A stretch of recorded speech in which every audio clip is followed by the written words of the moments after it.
Hi there. So this is the first class I've been able to teach in a while.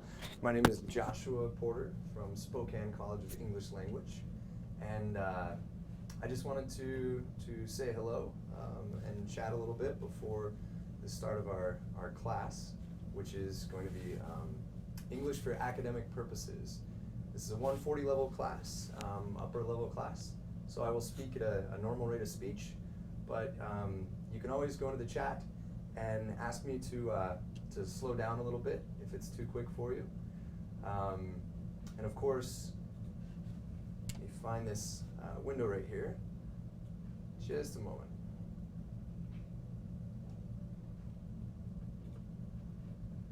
Okay. It's a very blue background today. Matching my tie. Let me make sure this mic is picking everything up okay. Let's see. All right, Rosa, hi. It's good to see you. Is the voice better? Looks like Dania. Is the voice clear now? We'll test this out before we'll get to our lesson. And here we are. So back to what I was saying, English for academic purposes. So I'm going to talk at a normal rate of speech, and if you want me to repeat something or slow back down, I'm happy to do so. Just let me know in the chat. Okay, good. Good to know the mic's working better. I got that all set up. Hi from Casablanca, Yusuf. Glad you're here in the room. We have an exciting lesson today. We're going to get started in just a couple minutes here, but I'm going to wait just a little bit so some people can join the chat. And once again, my name is Joshua Porter. I'm the director at the Spokane College of English Language, but right now I'm lucky enough to be visiting our northern neighbors up in Canada. So I'm broadcasting out of the Canadian studio at Canadian College of English Language.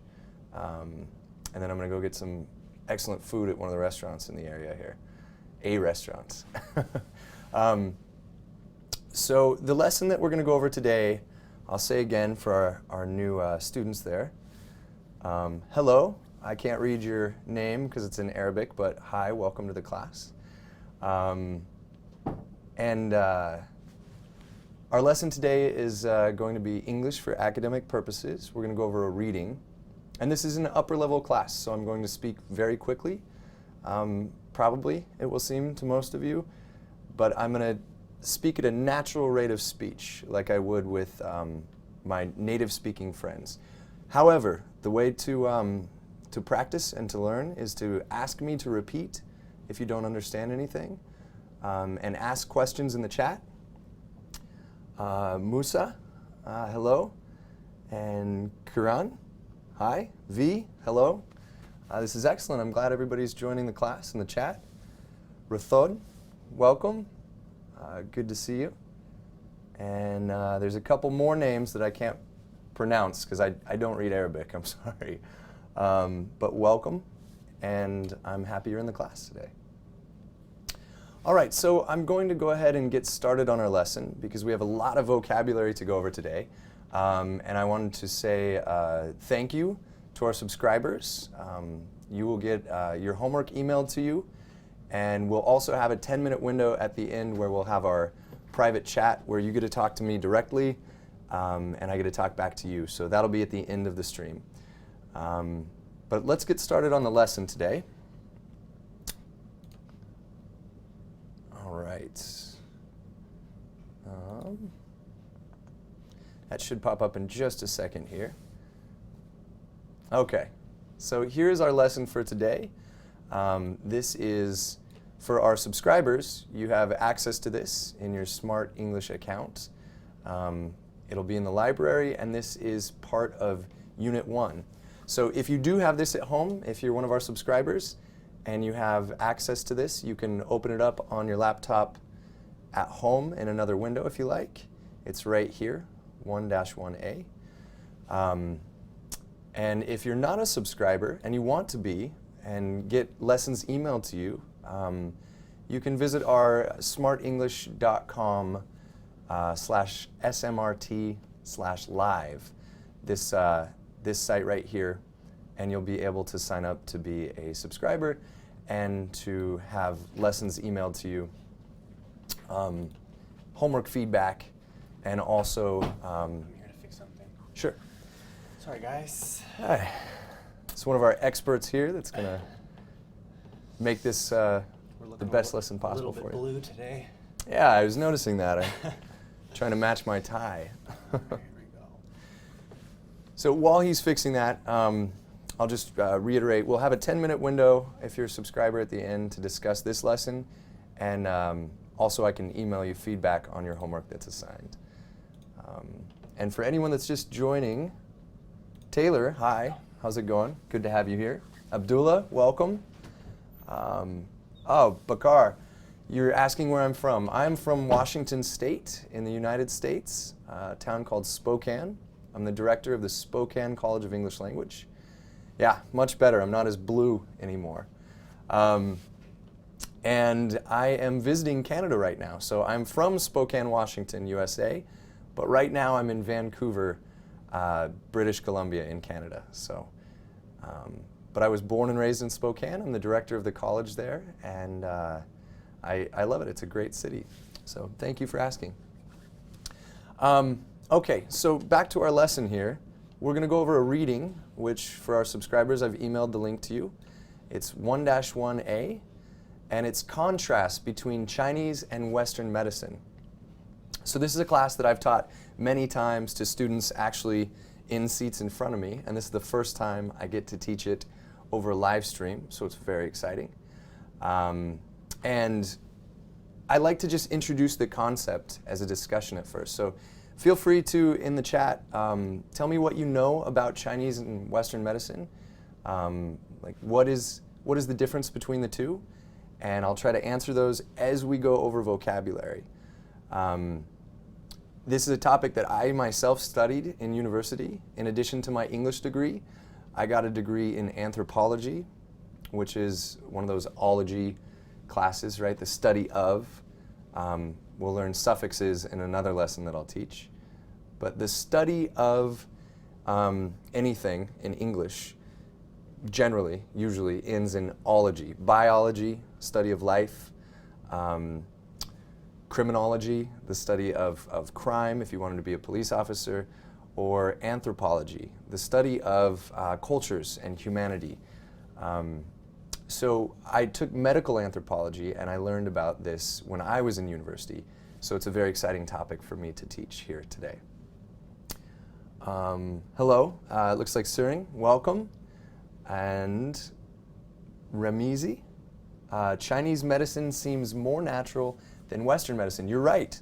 That is a big difference between Chinese and Western medicine. Chinese medicine is holistic, and it is more inclusive of natural remedies instead of pharmacology in Western medicine, where drugs are manufactured or created, not from organic materials, but created in laboratories. And in Chinese medicine, natural remedies, teas, or foods are more common. Kieran, yeah, wow, anthropology. So on that topic, and Taylor, yes, I do teach how to write essays. That's going to be part of this class, and I'll even give feedback to our subscribers. So if you'd like to subscribe, the link is in the chat, and you can get feedback on your written essays. But today's lesson is going to be a reading, the difference between Chinese and Western medicine. So let's start talking about the vocabulary that will be present in the reading. This is target vocabulary, and the good aspect about vocabulary in this class is it's generally all academic vocabulary. These are words that you might find on a TOEFL exam or IELTS exam, and they're words that have high frequency in the English language in academics. So these are common words that you will need to know if you decide to study university at an English-speaking university, study at an English-speaking university. So The correct pronunciation for live, just really quickly, Roberto, good question. Live. Live. So this is a Smrt live class that I'm teaching out of Vancouver, Canada. So that is the pronunciation. So again, back to the academic vocabulary list. So I'm just going to go over each word, and then if you have questions about the definitions that I give for the words, please ask in the chat and I will be happy to answer those. So aspect, the first word here. Aspect is a part of something. So for example, one aspect of English is writing. Another aspect of English is reading. Those are two aspects. So they're two portions or parts of English and English learning. So we might be able to use a sentence referring to our topic of the contrasts between Chinese and Western medicine, as we could use the vocabulary word and say, one aspect of Chinese medicine is herbal remedies or natural remedies. Our next word is culture. And I see Isaac, you have a question there, or a statement. You have the impression that Chinese medicine has a rather spiritual approach. This is true. It's a more holistic view of illness or health problems. And I like that all of your questions here are targeting our topic, which is a contrast between Chinese and Western medicine. You may have heard of essays, compare and contrast. Well, we're not comparing anything today. We're just contrasting. We're going to talk about the differences, which you guys are pointing out and using the vocabulary aspect. So good job. Thank you for that. Culture is our next word. Culture. And let me zoom in just a little bit here for you.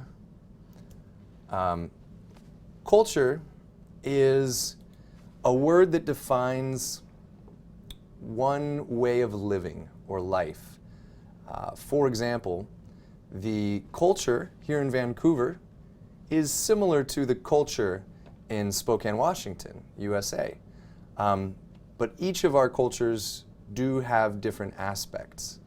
And if you live somewhere like New Delhi, or if you live in China, your culture is going to be more disparate than the culture difference between Vancouver, BC, and Spokane, Washington. So there are many different kinds of culture.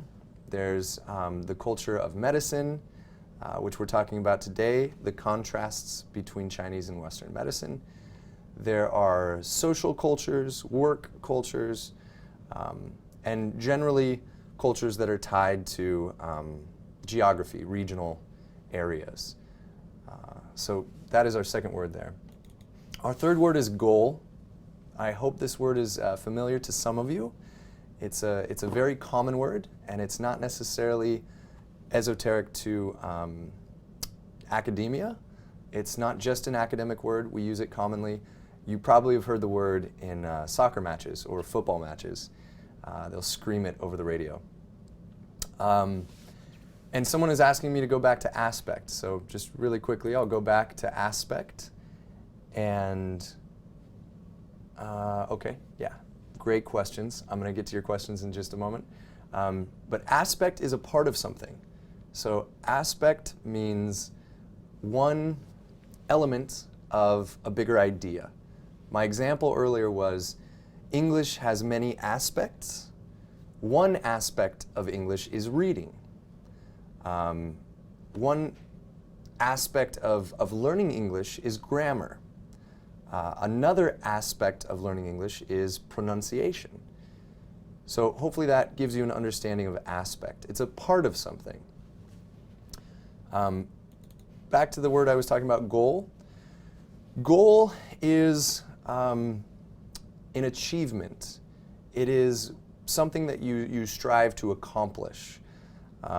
It's your plan, the end result of your plan, what you want to happen. For example, my goal is to help you learn English. That's my goal. Maybe you are learning English to get a good job, a job that is easier to get or pays more money if you know English. So that would be your goal. The goal of doctors in Chinese medicine or Western medicine is to heal their patients, to make them feel better, to fix any health problem that they have. So great questions. And let's see here. V, I believe I say I'm pronouncing your name correctly, I hope. If not, tell me, and I'm happy to work on my pronunciation. But V says goal is aim. Yes, a goal can be your aim, your end result, what you want to happen in the end. All right, Rosa, you're correct. Every society does have its unique culture. That's a fun part about travel and learning different systems, like Chinese and Western medicine. Our next word is overall. Now, overall is an adverb that we use to say the total idea of something. For example, overall, Chinese medicine aims to heal the patient holistically. Overall, Western medicine uses many or much more pharmacology or much more manufactured medicine. So it's a word that we commonly use at the beginning or ending of sentences to say generally speaking, or mostly would be another comparable word. Okay. Yeah, and V, it looks like I am pronouncing your name correctly, so thank you for that. You guys are making great comments here, and I'll get to all your questions. Moving forward with the vocabulary words. Philosophy. Philosophy is a way of thinking, an idea, or a general school of thought. For example, the philosophy of Chinese medicine and the philosophy of Western medicine are actually quite different.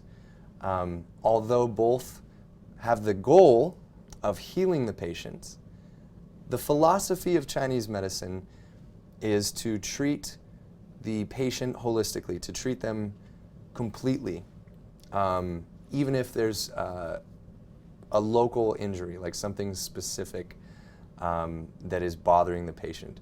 For example, if I have a sore throat, this part of your body is called your throat, and maybe my throat is sore. That is a symptom. And in Western medicine, they might give you a manufactured drug to make your throat feel better. In Chinese medicine, the philosophy is different. The doctor would give you an assessment of sort of everything that's going on in your life, perhaps. Maybe your throat is sore because you have many children and you're yelling at them all day. They would try to get to the bigger reason why, rather than just treat the symptom. In Western medicine, if I go to the doctor, maybe they don't ask me any questions about why my throat is sore. They just give me a medicine to make it feel better. So that's the different philosophies of these two types of medicine that we're talking about today. Let's see here. Rothod, you're asking for a synonym for overall. A synonym for overall could be mostly or generally. So we often say generally at the beginning of a sentence to say a similar meaning of overall or mostly. So those are two synonyms that I would probably use in place of overall. And let's see, great questions here. We're going to get to, some people are asking about writing. There will be other lessons on writing, but today we're going over reading for the contrast between Chinese and Western medicine. Our next vocabulary word is source. Source is the place where something comes from, the origin would be another synonym. Source is where we acquire something, where we get something.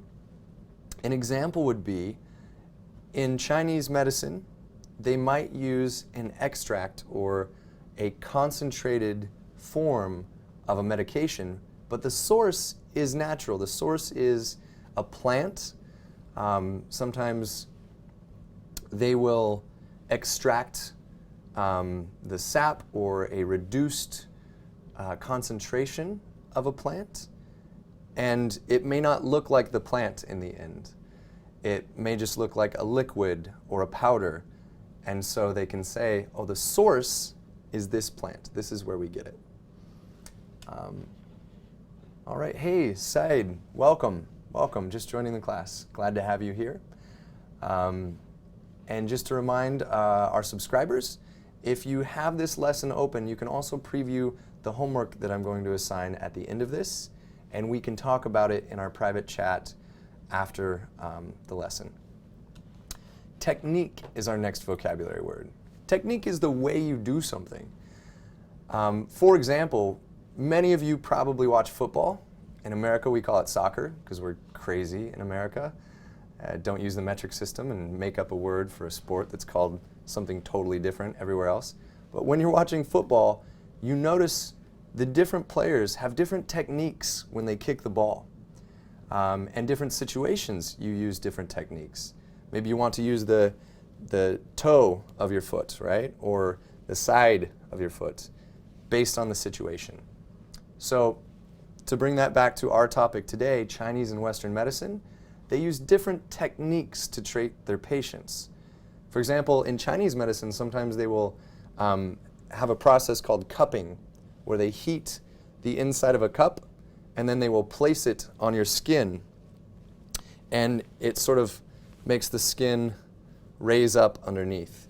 You can go on YouTube and check out videos. Just type in cupping, and it'll pop up. All right, welcome. We got a couple more viewers, so welcome. Today we're talking about Chinese and Western medicine. So technique was our last vocabulary word. Our next vocabulary word is theme. Theme. A theme is when you have something similar that occurs again and again. For example, a theme of Chinese medicine is natural remedies, natural teas or extracts. So natural remedies is a big theme throughout Chinese medicine. So when something occurs again and again, we would call it a theme. Okay, and it looks like 1990 Mog. You say you don't understand. Go ahead and let me know what you want more explanation of in the chat, and I'll be happy to explain it for you. Also, Searing, thank you for the great question. You say, or you ask, can we use method for technique? Yes, method is a synonym for technique. So method and technique both mean the way that you do something, the way that you approach something. So teachers have different techniques to gain the attention of their students. I like to move around a lot and joke with my students, and sometimes I'll wear goofy hats or just do something silly. And that's a technique I use to sort of bring my students' attention to me in the classroom if I'm teaching a lesson. Son, welcome. Welcome to the chat. And another question here with Thod. It's a great question. What is the difference between source and resource? Since source is our vocabulary word that's on topic, and the difference between source and resource, source is the location that something comes from. For instance, the source of this stream, which is broadcasting all over the world, is Vancouver, Canada. I am in a studio in Vancouver, Canada today. That is the source of this lesson. It's where it is coming from. Resource is a noun that means something that is valuable that comes from nature or the environment. An example would be water. Water is maybe the world's most important natural resource. Now, the source of water could be many places. It could be a river or rainfall or ocean water that's distilled. You can get water, drinking water, from many places. It's the same resource. It's the noun water. But the source of the water, where it comes from, could be very different. So, excellent question. And Rosa asks, teachers apply methods through using techniques, so sometimes these words are not synonyms. Is that right? Yes, they're not perfect synonyms. There are no perfect synonyms in the English language. Every word is different because it does have a slightly different meaning. For example, like and love are similar words, but one is much stronger. I can like vegetables, but I love pizza. So there are no true synonyms in the English language. There are no words that we can replace exactly and meaning is not changed. But you can use method and technique often in a similar way, but you are right, Rosa. It does change the meaning. And I love your example sentence. Teachers apply methods through using techniques. And we could talk all about that. And for subscribers, we will talk about that in our private chat at the end of the stream. Rathod, you're welcome. No problem. Happy to answer. I love questions, so feel free to ask as many as you like. And Siring, and I hope I'm pronouncing your name correct. Correct me if I'm wrong. Siring, I believe. Synonym for theme. You're asking for a synonym for theme. Theme. That's a great question, and I'll have to think for just a minute on that. A synonym for theme, perhaps motif, which is an even higher level academic word probably, so it may not help. I can't think of a synonym for theme off the top of my head, but I can re-explain the meaning. A theme is something that an element, an aspect that you see repeated. It's something you see repeated. So a theme of our Smrt classes is going to be preparing you for academia. So academic vocabulary will be a theme of this class. It's not a vocabulary class. We're not teaching only vocabulary. We're teaching reading and writing and preparing you for university or a professional job of some sort. A theme will be academic vocabulary, though. It'll be something that you will see often and repeated. So I hope that helps a little bit. If not, for subscribers, I'll talk to you in the private chat, face to face, so to speak. Hello, Luciano. Thank you for joining. And Nay, thank you for joining also. The topic for today is the difference between Chinese medicine and Western medicine. And we'll get to the reading here in just a moment. Okay, so traditional is the next vocabulary word. I don't believe we've fully explained traditional. Traditional is an adjective, and it is used to describe something that is a part of culture and has been a part of culture for a very long time. So something that is traditional in American culture is turkey dinner on Thanksgiving, which is in November. It's the third Thursday in November. It's an American holiday. And the traditional food is turkey and mashed potatoes and cranberry sauce. We eat this because historically our parents ate it, and their parents, and our grandparents and great-grandparents. It's an aspect of culture that goes way back, and we would use the adjective traditional to describe it. So the traditional food on Thanksgiving in America is turkey. Okay, great questions. Keep them coming. Happy to answer them. We have a few more vocabulary words, and then we're going to go into the reading. So the next vocabulary word is ancient. Ancient simply means very, very old. And this is also an adjective. So some traditional elements of culture are ancient, and some are a little newer. When I think of the word ancient, I think of very, very old structures, like pyramids.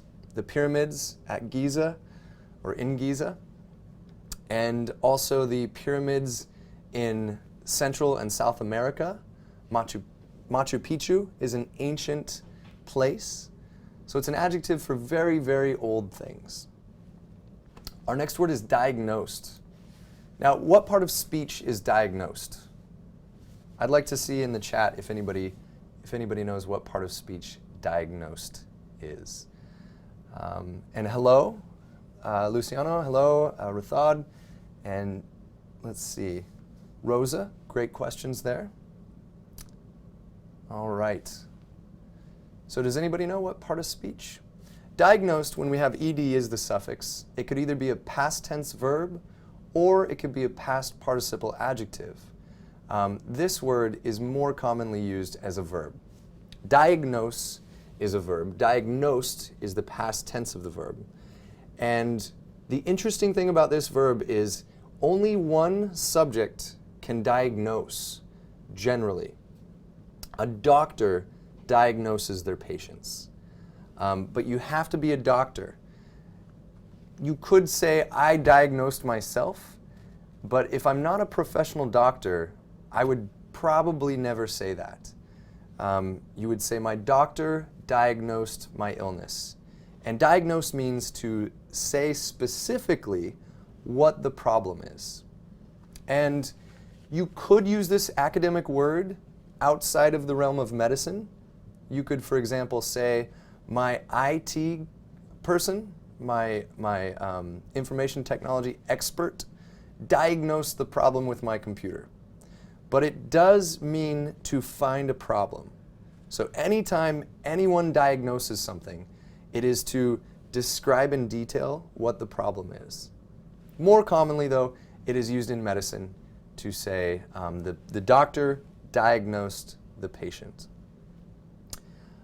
Good, and we have good guesses there. Rosa noticed the ed ending and said adjective. It can be an adjective, a past participle adjective. It wouldn't be common, but you could say the diagnosed patient went home early. It is possible to make that sentence. And another question from Rosa, is the pronunciation of S changed from a verb to a participle adjective? In this example, no. The past participle, if I use it as a past tense verb, I pronounce it diagnosed. If I use it as an adjective, it is still diagnosed. Same pronunciation. Good question, and thank you for that. All right, professional assessment. Searing guessed the meaning of diagnosed. Yes, a professional assessment, and even more than assessment, description of the problem is to diagnose. So good, excellent. You guys are doing wonderful. Thank you for those comments and questions. That's great. Our next word is disparate. Now, I used this word earlier in conversation, and maybe you took the time to look it up if it was unfamiliar to you. Disparate means very different. A synonym for disparate would simply be different. This lesson today is talking about how Chinese medicine and Western medicine are very disparate. We are contrasting them. You notice the word right here, contrast. So to contrast something is to describe how disparate each subject is. So that is disparate. Our next word is physicians. Who can tell me a very good synonym for the word physicians? I'll watch the chat here, and if you'd like to make a guess, what does physician mean? What is a physician? Or what are physicians? And while you're answering that, I'll move on to the next word and I'll come back to physicians. Remedies. Remedies is another good vocabulary word. A remedy, singular, is a way of healing, a way to cure an illness or a disease. So, for example, one remedy in Western medicine is for a doctor to prescribe medication, where the remedy in Chinese medicine might be the doctor to prescribe a tea or a natural herbal supplement or herbal remedy. So a remedy is a way to heal or cure an illness. So if you're sick, your doctor will tell you what the remedy for your sickness is. Okay, and Nay has the correct answer there for my earlier question. What is a physician? A physician is a doctor. So congratulations, good job. Dania, you also had the correct answer there, as did Karan. And Siring, medical doctor. Good, that's specific, yes. And V, physician is a specific type of doctor. No, a physician is a good synonym for doctor. It's simply a more academic word. There are many types of doctor, and there are many types of physicians. For example, I have a very good friend. She is a doctor, and, oh, sorry if that was loud. I forgot about the microphone there. My friend is a doctor, and she is a doctor for children. We would call that a pediatrician. I also, there are many types of doctors, many types of physicians. I also have a friend who works in neurology, which neurology, you remember that suffix ology, is the study of your neurons or your neural pathways, which is your brain. So there are many types of physicians, many types of doctors. Great questions. Okay, our next word is superstition. Superstition. When I think of the word superstition, I immediately think of the word luck. Luck is something that most cultures have aspects of. And superstition is when we believe in something having bad luck, something being dangerous when it comes to luck. For example, in my culture, American culture, the number 13 is considered to be unlucky, bad luck. And so if you go to hotels in America, oftentimes, if it's a very tall hotel, the 13th floor will not be there. The buttons in the elevator will go 11, 12, 14, which is so silly, but hotels do that because people who are superstitious will not want to stay in a hotel room that has the number 13. But if you're on the 14th floor, you know where you are. You're on 13. So superstition is when we believe in bad luck. In some cultures, the color red is considered bad luck or unlucky. Sometimes other numbers, like the number 4, is unlucky in some cultures. Black cats are unlucky in American culture. Yes, Rosa said that also. We had same thought, Rosa. Black cats are unlucky in American culture and probably many other cultures. And Siring, you're correct. You asked, or you stated, remedies are the same as cures. Yes, I would say that's a fair synonym. Remedy and cure is very similar. Nay is laughing probably at my black cat explanation. Yeah, it's very interesting, superstitions in cultures. So it's a great word to know, and we can talk about it if you're a subscriber in the private chat at the end of this lesson. 2 more vocabulary words, and then we'll move on to the reading. Society. So culture and society are similar words. Society or social aspects of culture are very interesting to study, and we're going to look at the societal beliefs that are different between Western medicine and Chinese medicine. So society just means the group of people that are living in an area. And Society is not an exact synonym for culture, but we can use them similarly. Versus is our next word. Sometimes you will see this abbreviated VS, period. Versus is when two things are against one another, or two things are different than one another, and we are comparing them as different options. So I guess we're contrasting them, actually. So today we are speaking about Chinese medicine versus Western medicine. By saying versus, I mean we are saying what is different about them, why they are different. You will see this in sports also, the VS, or the word versus. For example, one football team versus another football team. You might have Pachuca versus the United States soccer team or something like that. And Rosa, you make a good point about society here. You say society is a group of people living together, sharing the same language and culture. I love that definition. That's fantastic. That's a very, very good definition, so thank you, Rosa. And you also have the abbreviation for versus. That's great, VS, yes. Yusuf, your question is, do we say two things against each other or against one another? We can use each of those phrases in different contexts. We could say these two things go against each other. They don't match up. We could also say these two things don't go against one another. Each other and one another are very similar, and we actually have a grammar lesson about that and other words that are similar but used differently in a later lesson. So tune back in and I will go over many words that are similar but we use in different contexts. So that'll be another lesson. Great questions. Society, here's a question, and I'm sorry I can't pronounce your name, it's in Arabic. But your question is, can the word society be plural?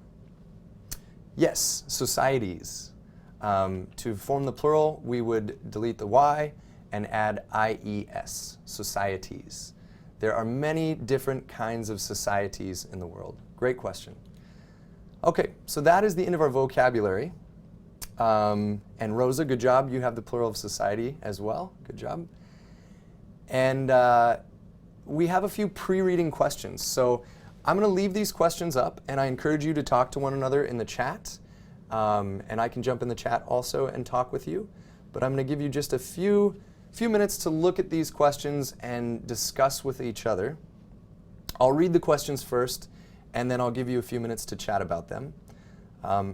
The first question is, how sick should someone be before they go to the doctor? In my culture, sorry, the microphone there. In my culture, medicine is, or seeing the doctor is very expensive. And so I would wait for a long time before I went to the doctor. I would have to be very, very sick. But how do you feel about that? Chat with each other. I'll chat with you also. Because that's sort of an open-ended question. People would have different opinions on that. And then also, how sick should someone be before they stay at home from work or school? How sick should they be before they see a doctor? And how sick should they be before they go to the hospital? Not clinic, hospital. So the place you would go when you are very, very, very sick. So how sick is very sick? And then another question here is, explain something about medicine and doctors from your country or culture that you think is unique. For example, in American culture, medicine is very expensive. It's very, very expensive to go see the doctor. We do not get free health care in America, which is terrible, and I hope it changes. But that is something unique about doctors and medicine from my culture. So please discuss in the chat. I'll give you guys a couple minutes, and I'd love to hear what you have to say about these discussion questions. And I'll jump in there and join you as well. Let's see here.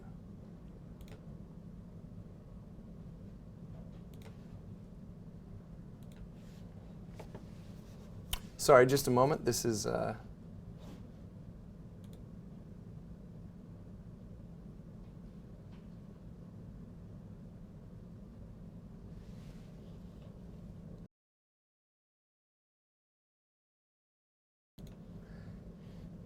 Just one moment here. I'm going into the chat.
All right, and I am back here.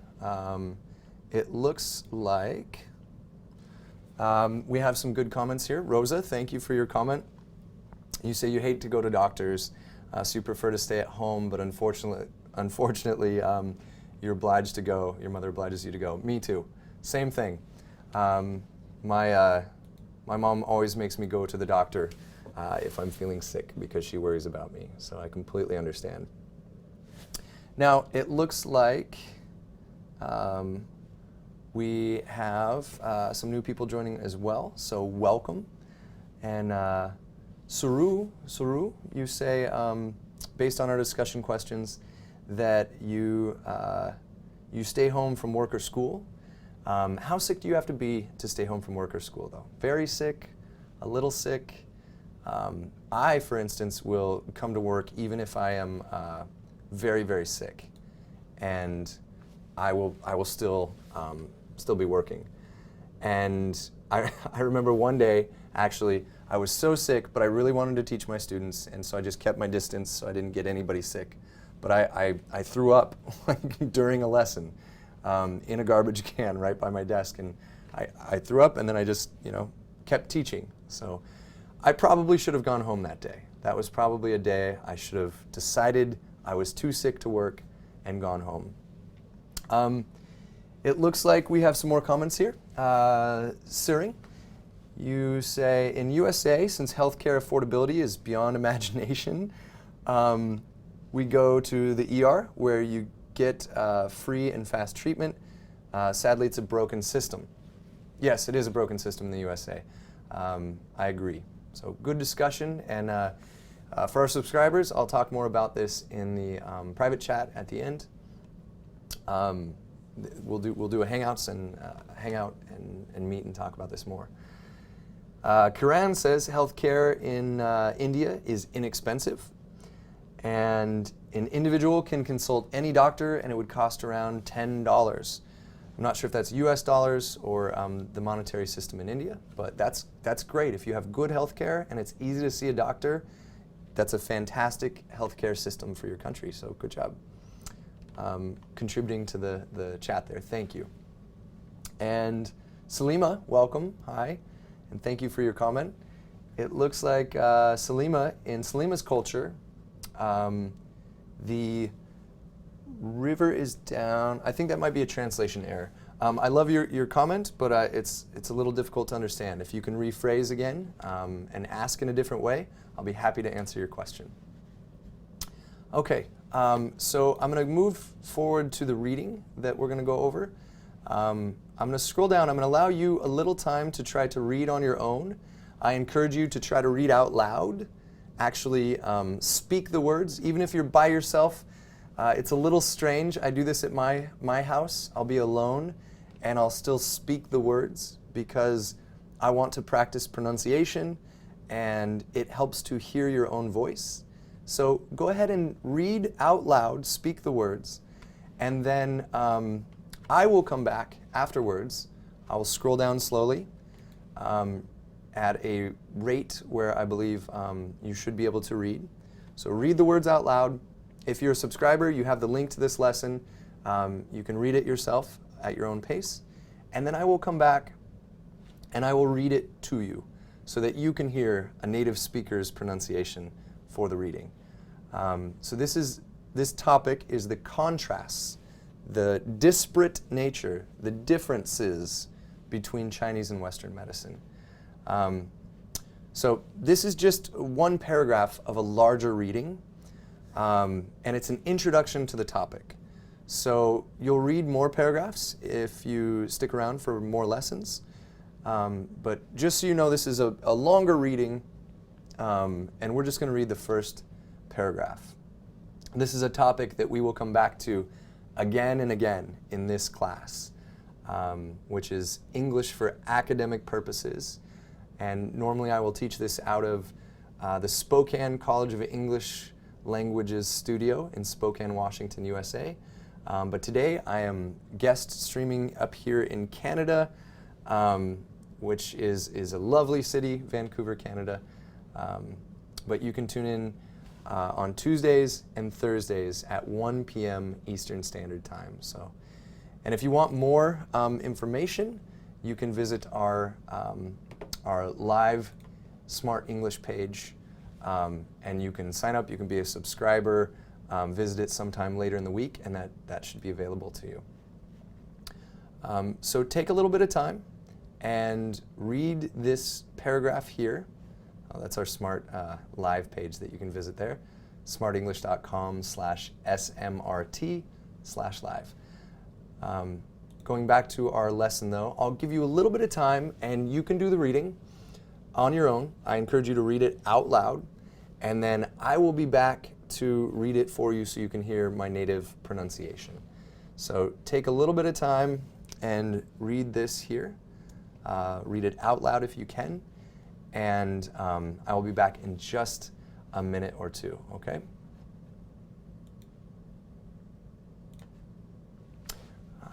Let's see here.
Okay, and I'm back. So we have some great questions from the chat. Thank you guys so much. And let's see, Saru, you're asking how to get the paragraph. If you'd like to have links to the material and have the paragraph on your own computer at home, you can do so by visiting the link that Zach shared in the chat, and sign up as a subscriber, and you will get you'll get links to all of this material and also feedback from me. So you will get personalized feedback from assignments and homework, and you will get to participate in the chat that's going to happen here in just a couple minutes at the end of every lesson. Well, maybe not every lesson, but at the end of this lesson at least. So I'm going to read this out loud to you, and I'm going to highlight the words as I go so that you can hear what it sounds like to pronounce these words and practice them. And I encourage you to mimic my voice. Pretend or attempt to try to sound like my voice when you read these words. So this is the contrasts between Chinese and Western medicine. And I'm just going to go ahead and read this paragraph for you. Every culture or society, even very ancient ones that predate written history, seem to have had some form of medicine that has been used to heal the sick among its members. There are some remedies that are no longer around, perhaps because they were based on superstition, or maybe the details of the technique are now lost to modern doctors.